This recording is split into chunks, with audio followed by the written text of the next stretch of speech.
Darkscape. Darkscape is a full cut map that never made it into the retail release of Shadow of Chernobyl, even though it was built enough to be playable in at least one pre-release build. Its scale was left in builds later removed from the released pass. Planned for Shadow of Chernobyl, designed as a connector between Dark Valley and the Cordon Tunnel. Its signature detail is its narrow, forested valley with a few landmarks like an abandoned farmhouse and a gas station, built around movement through the terrain rather than city fights. In the shipped game you never entered it, but the wiki notes exist in build 2571 and it later disappeared when vehicles were cut, while still being visible on the overheard zone map. It survives mostly through builds and restoration mods, not canon gameplay. It's one of the clearest examples of a real level that got cut, not just a concept. Dead City. Dead City is a cut Soviet-era town map that was planned to matter to the main story, but was removed before the final release. It was a major cut location with story hooks and leftover assets, planned for Shadow of Chernobyl, positioned between Yantar and Le Mans in the project's geography. A central square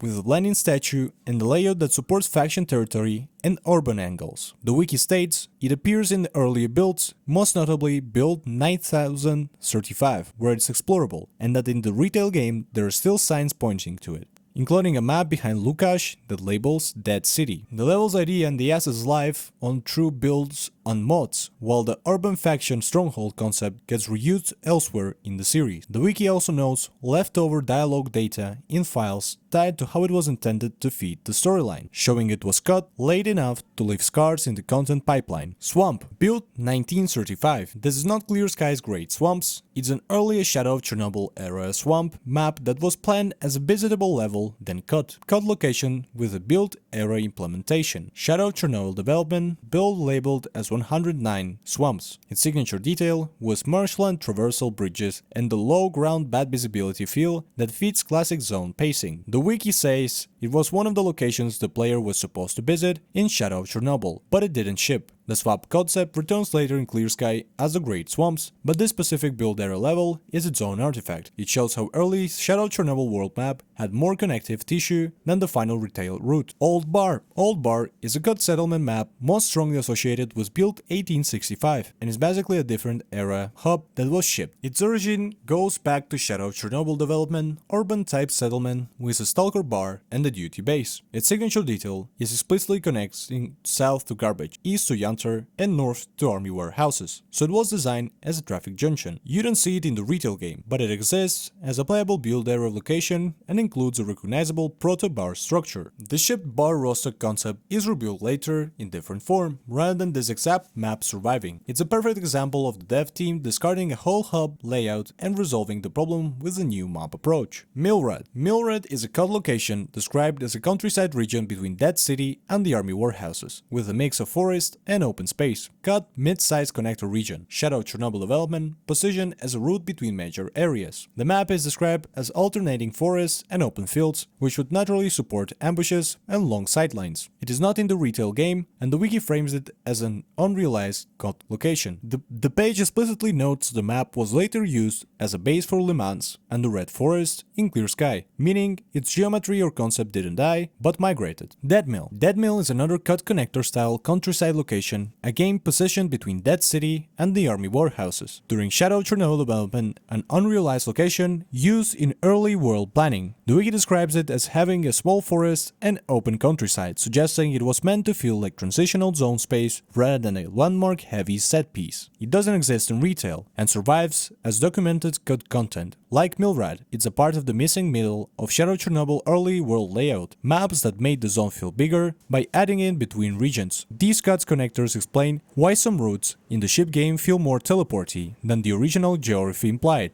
Generators. Generators is a cut location that exists in the project history as a planned area and appears in early build context, but it is not accessible in the retail Shadow of Chernobyl scale. Cut location was build era presence and clear linking intent. Shadow of Chernobyl development tied to the northern endgame geography near the CMPP. The important fact here is connectivity. The wiki notes it was explorable Chernobyl in build 1935 and that it included an entrance to a lab location that later evolved into something else in the series. In Retail Shadow Chernobyl, it's not accessible, but it's still visible on the CMPP map. According to the wiki, notes the builder connection to the Monolith Warlab, which later gets reworked in Lab X8 for Call of Pripyat.